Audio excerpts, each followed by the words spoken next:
You boys be quiet down there!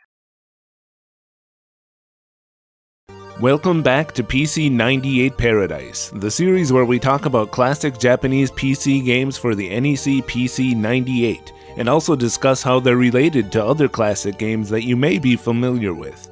The PC-98 is a system of few action games, but when one ventures into the fascinating library of PC-98 games, one game you're sure to hear about is a little Castlevania clone called Rusty. In fact, on a personal note, Rusty was one of the very first PC-98 games I ever owned. I got it way back in 2003, in a lot of several PC-98 games for, I think, less than $100 US. I consider myself very lucky considering the prices the game can sell for nowadays. That is, of course, in the rare event that a copy goes on sale at all. When I purchased the game, I had never heard of it, and had only some blurry screenshots from the back of the game to go on, which the seller had provided. From what I could tell, it looked like a very cool gothic horror action game. I was intrigued and had to have it. What I found when I played it was one of the coolest Castlevania clones ever created. Rusty, from a developer called C-Lab, released in 1993. So let's take a look at that cool packaging that enticed me to buy the game. The screenshots on the back show off some of the more impressive graphics from the cutscenes and bosses. I can see why I wanted this when I first saw it. On the inside, we have a registration card. We also have the manual, which is in black and white but does have some cool concept art for the characters and bosses. The game itself is contained on 5 floppy disks. Rusty can be played either directly from the floppy disks or by installing it on the hard drive. The hard drive install works fine, but feels a little rough around the edges as you'll still get prompts to change disks, which you can ignore. The installer program is located on the floppy labeled system disk. Don't mind the Legend of Heroes 3 image I have set as the background on my PC-98. It's not part of the Rusty installer. On the installation menu, the second option will create a folder named Rusty in the root folder of your hard drive, and proceed to copy all the files from the 5 floppy disks. After finishing the install, if you want, you can just navigate to the install location and start the game. But instead, let's go back to the first option in the installer. This says Install MS-DOS System. So what's this? Well, Rusty requires MS-DOS to run, regardless of whether you play it from the hard drive or the floppy disks. But since MS-DOS is an OS owned by Microsoft, C-Lab couldn't just include a copy of it with the game. The way that they and most other publishers at the time got around this is by making a copy of MS-DOS from the user's own hard drive. So this option in the installer will allow the user to select the drive where they have MS-DOS installed and copy it to Rusty's system disk. Since I'm not a fan of writing data to original game disks when I can avoid it, I used a backup copy for this step. Now that we've done this, we can use the system floppy as a boot disk. PC games from around this time would often have a floppy called a boot disk, even for games meant to be run from the hard drive. This is in order to make sure you boot into an optimal DOS environment to run the game. These disks typically contain drivers and memory managers, which need to be loaded at first boot. In many PC-98 games, the boot disk isn't really necessary, but in the case of Rusty, the manual says that you must do this. And I also recommend it if you're playing Rusty on a real PC-98, since it's the easiest way to make sure you get the voices in the cutscenes. So let's reset the PC-98 with the system floppy, which is also the boot disk, inserted in drive 1. You'll see a few sound drivers being loaded, and the game will then find the Rusty files installed on the hard drive and run the game from there. Rusty begins with an atmospheric opening sequence. By the way, though I'm going to be playing the game in Japanese, there's also an English patch made by 46 Okumen. The game takes place in Transylvania, hundreds of years ago, when demons and spirits still owned the night. A vampire named Bloody Mary has been kidnapping and sacrificing young women in order to resurrect the Marquis Monte Carlo. Guess they didn't want to make him a count, so they chose a different antiquated designation of nobility. Yeah, this guy is basically Dracula, and he's been in eternal sleep for the last 300 years. Also, I know that's a throne, but I find it kind of funny that he's asleep in a chair. Uh-oh, looks like Grandpa fell asleep in his chair again. So it looks like there is little hope for the young women of Transylvania. Just leave it to Simon Belmont, vampire hunter. But wait, Simon, there's a second, more upbeat part to the opening sequence. This one shows the game's credits as well as some beautiful graphics of the good guys, including our main protagonist, a demon hunter named Rustea Springcool, or Rusty for short. On the main menu, you can choose to start a new game or continue, since you have the option to save your game anytime you get game over. When you start the game, you'll get another short opening sequence. If you didn't load all the sound drivers when you first booted the system, it will look and sound like this. But if you did, and you have the 980186 soundboard or the equivalent, you'll get this screen before the opening sequence, indicating that PCM data files are being loaded.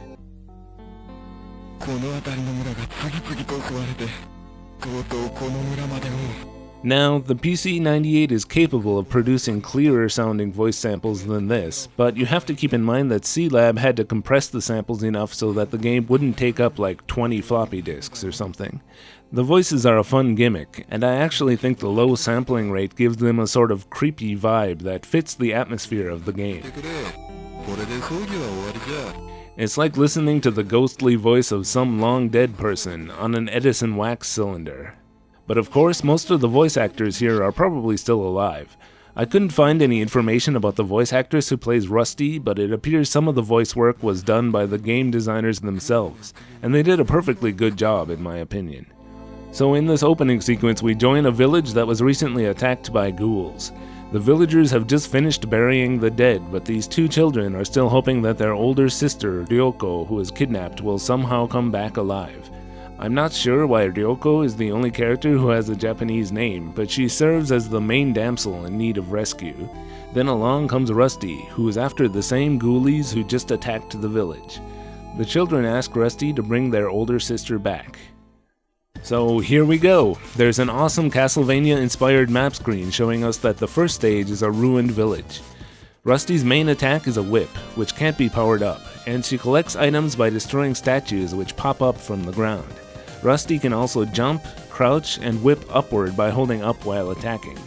Due to a dearth of controller buttons, running is also performed by holding up on the D-pad, along with left or right. The manual says you can also perform a short jump by jumping while crouching, but I haven't found much use for this. Additionally, on the keyboard you can press escape to pause and F1 and F10 to increase or decrease the game's speed. I generally wouldn't recommend touching this since the game only feels normal at the default speed, but there are some instances where it can be useful. Sub-weapons are executed by pressing both trigger buttons together, but these mostly resemble the item crashes that appear in some of the Castlevania games, since they're a bit rare and costly to use. They consist of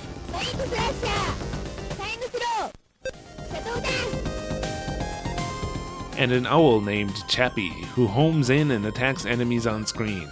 Some players might not like the fact that Chappie uses up precious weapon power every time you attack. While the entire soundtrack of Rusty is amazing, the BGM on the first stage, titled Queen in the Dark Night, is just iconic.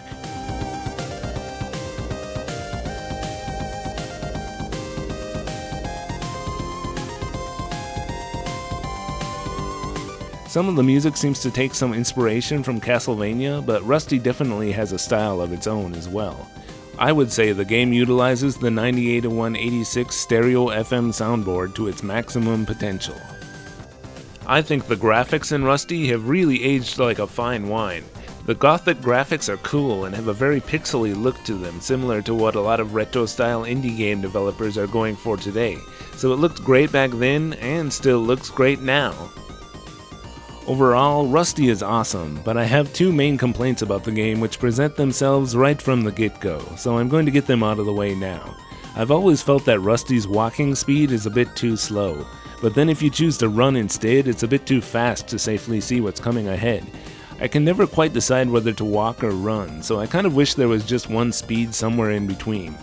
Additionally, Rusty's run is momentum-based, and if you do a sudden stop by pressing the opposite direction, she'll do a pose. Okay, Rusty, that pose looks cool and all, but I need to be able to control you and stop you from running into things. The best way to stop Rusty is to just whip instead, though this also causes her to slide forward a little. Also, when running, you can do an extra long jump, but it comes at the cost of height. If you accidentally run when you're trying to make precision jumps, you can easily get yourself killed. At some points, Rusty can use her whip to swing across gaps. Okay, that's totally not ripped off from Super Castlevania 4 at all, is it? The momentum when swinging seems to control the same as in the aforementioned game, but for some reason I sometimes have trouble getting the right feel for it and mess it up. I've heard some say that the control in this game isn't very good, but Rusty's control mostly just feels wonky due to the animation, which brings me to my second main issue with Rusty. The regular walking and jumping animation just looks strange and awkward, like maybe the animator didn't have much prior experience making action games.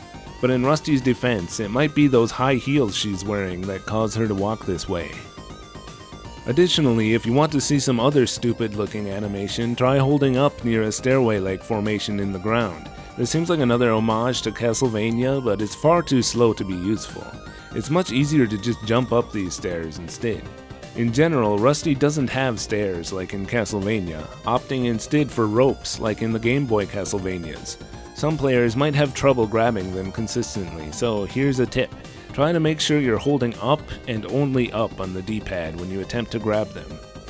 So that's it. I have no more complaints about Rusty. Everything else is just amazing and I love it.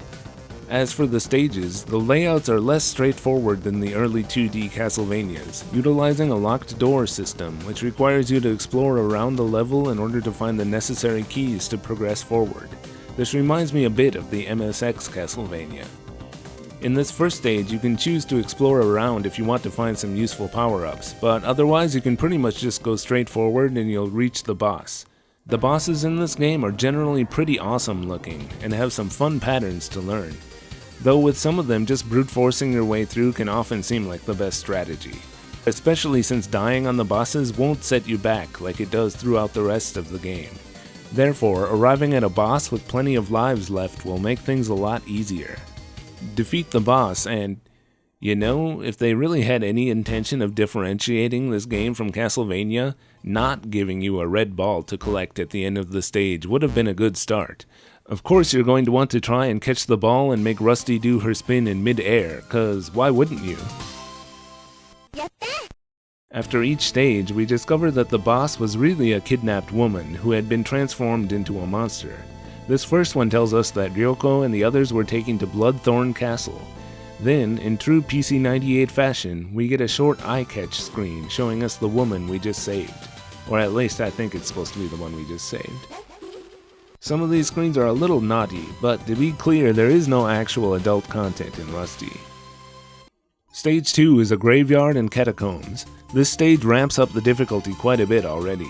The later underground section requires you to make one perfectly timed running jump in order to find a key required to finish the level. After this stage, we get the second voiced cutscene of the game, introducing Bloody Mary's right hand named Gato. Gato says that if Rusty wants to save the women, she will have to climb to the top of the chapel and face him, and that's why Rusty can't just go around this chapel, which is the next stage of the game. The difficulty increase with each stage is really dramatic in Rusty. Stage 3 will give you a good idea of what the rest of the game has in store.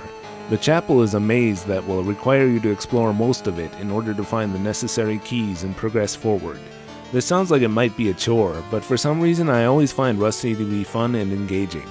The difficulty can be frustrating at times, and Rusty is definitely not an easy game in my opinion.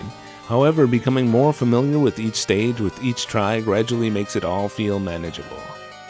In this stage, you'll need to run under a falling ceiling lined with spikes, and eventually find the key to unlock the area above this ceiling, which then becomes an elevator to the boss. With the next stage, we're not done with the chapel yet. This little tower at the top is the entirety of stage 4. It's a climbing stage where you'll need to wait for moving platforms to perfectly align. One wrong step and you'll fall and have to redo some of the stage again. In this and other stages, the time limit in the HUD actually becomes a real issue you'll have to worry about. You can find time bonuses hidden in certain places to help you out, but sometimes it won't be enough. This is another reason I often find myself wanting to run, but unless you know for sure what's ahead of you, it's much safer to be patient and walk. At the end of this stage, we'll face Gato for the first time. He's one of the more difficult bosses. These balls he throws all over the screen are really hard to deal with. After defeating him, he tells Rusty of a secret passage under the chapel that they use to move the kidnapped women to the castle. The floor then gives way and Rusty takes a very big fall. We get a short-voiced cutscene where Rusty expresses her extreme pain after the fall. Stage 5 is the cave under the mountains. This stage is long and just won't let up. Even after getting through most of it, you'll still have to go through this chute with falling boulders, and then this elevator with exploding rocks from the sky. After that, we get one of the most unique areas of the game, which is sort of a bonus stage on a minecart. You can really accumulate a lot of 1-ups here by collecting valuable bonus point items, as well as actual 1-up icons. It was worth it. The boss is this very cool giant spider lady who you have to fight on the minecart. Next is the water-themed stage. Don't forget to bring it down. You're the worst character ever, Charlie. I know. It's generally a lot of fun, but you really have to crouch in the right place here to find a required key at what looks like a dead end. After this stage, we get a short-voiced intermission with Ryoko's 2 younger siblings and the mayor. Maybe I've seen too many movies, because I thought that they were going to show something bad happening to them here. But instead, it's just a conversation with them wondering whether Rusty will really succeed and when their sister will come back alive. The next stage is a quick, straightforward run toward Castle Bloodthorn.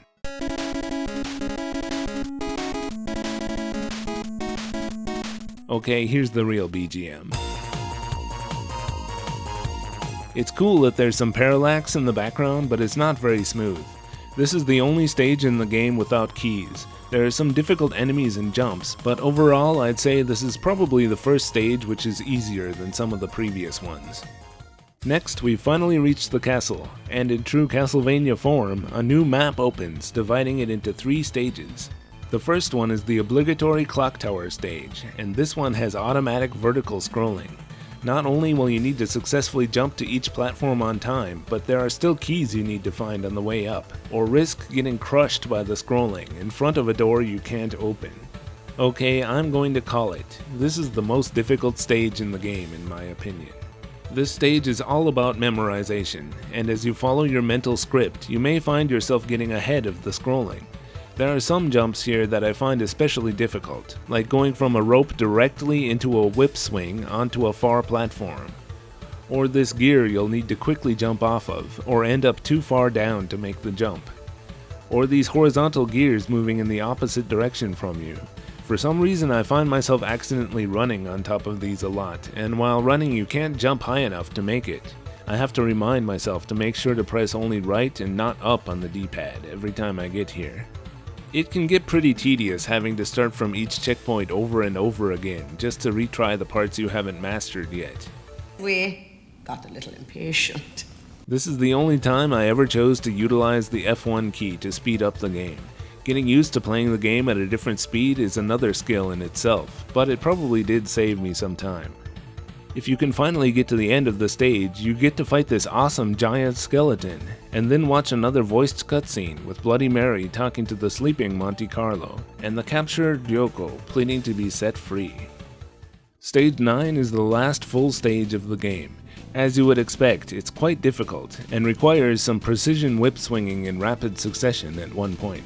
But if you can manage to get to the checkpoint partway through the stage and have the required key, you can run back to this bonus room at the beginning of each life and take advantage of a 1-up loop. The rubber ducky and other bonus point icons give so many points that you'll often get 2 1-ups instead of 1 from this room. This is your chance to build up some lives to take down the final boss. At the end of this stage, you'll ascend on an elevator with the kidnapped women in their cells in the background, before fighting Gato again. After defeating him, we have a cutscene with some minor spoilers, so keeping in mind that this game has an English patch, if you'd rather finish the game yourself in order to find out some minor twists, you can skip to the time shown on your screen. Gato realizes that Rusty must be from a lineage called the Crystal Bloods, and suddenly decides to help her, as he thinks there is now hope that Rusty can really defeat Mary and Monte Carlo. He tells Rusty that he used to be a demon hunter like her, and gives her the keys to the prison cells so that she can rescue the women. And then he asks Rusty why she fights. She says that she is looking for the demon hunter who was her father's student, but betrayed him, killing her parents and kidnapping her sister. Gato responds that then they will surely meet again. It isn't stated directly, but it is strongly implied that Gato is the hunter that Rusty is looking for, which would explain the mask. I also think it would be cool if Bloody Mary was Rusty's kidnapped sister. The way Rusty speaks to her strongly implies a prior relationship, but the game never confirms whether or not they're sisters. Rusty confronts her at the beginning of the final stage. Coincidentally enough, Ryoko is the last remaining kidnapped woman. Mary explains that Ryoko's blood is special and that she is the only one she really needs to revive Monte Carlo. They fight and Mary is killed. Afterward, we get the obligatory stairway to Dracula. I mean Monte Carlo's throne room. Except here, the steps are too large for Rusty to walk up, and she has to jump up them like an idiot. Old Monty has been revived, so we have to fight him. Monte Carlo's two phases remind me a lot of certain Dracula battles from the Castlevania series. There are lots of cheap hits here that are hard to avoid, and I remember when I first played this game nearly 2 decades ago that I had a lot of trouble finishing Mary in both of Monty's phases in one continue. But this time I had plenty of lives accumulated from the previous stage and actually found it pretty easy.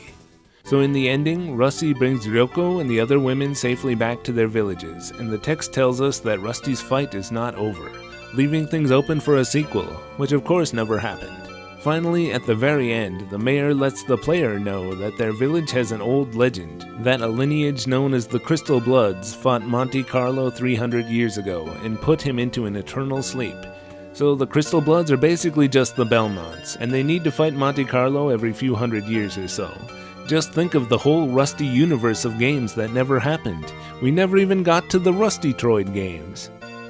Then we get the credits again, this time in English. Assuming the information on Moby Games is accurate, some of these people went on to work on other games, including most notably the main sound designer Masahiro Kajihara, who has quite a long list of game soundtrack credits, and the director and main programmer Naoto Nida, who was also the main programmer for Sylphid: The Lost Planet on PS2, another game I've talked about briefly in my Sylphid video. As for the company C-Lab, they were best known for a PC-98 paint program called Multipaint before making Rusty. They only ever released one other action game as C-Lab before dying out sometime in the 2000s as a small developer of flip phone games. However, according to the Game Development Research Institute, during the company's lifetime they did assist in the development of a large number of console games, including Super Dunk Star, the Super Famicom sequel to the unreleased basketball title for Neo Geo we've previously covered on this channel. Rusty itself was actually ported to one other system. Occasionally, a copy of Rusty will show up on the used market which says DOS-V instead of PC-9800 series on it. DOS-V is what IBMs and compatibles were called in Japan up until the 90s. So this version is for the same old MS-DOS PCs that we were familiar with in North America. I'll call it the MS-DOS version here, since that's what this hardware is usually referred to nowadays in the English-speaking community. Though in this case, the term is kind of a misnomer, since the PC-98 version is also for MS-DOS, the PC-98 version of MS-DOS. Anyway, this other version looks and plays virtually the same, and that's really no surprise since it seems to use all the same assets and probably runs a modified version of the original code. The game even runs in the PC-98's native 640x400 resolution, leaving a black letterbox on the top and bottom of the screen. The biggest difference is the sound. The ad-lib arrangement of the soundtrack is actually quite impressive and sounds really nice.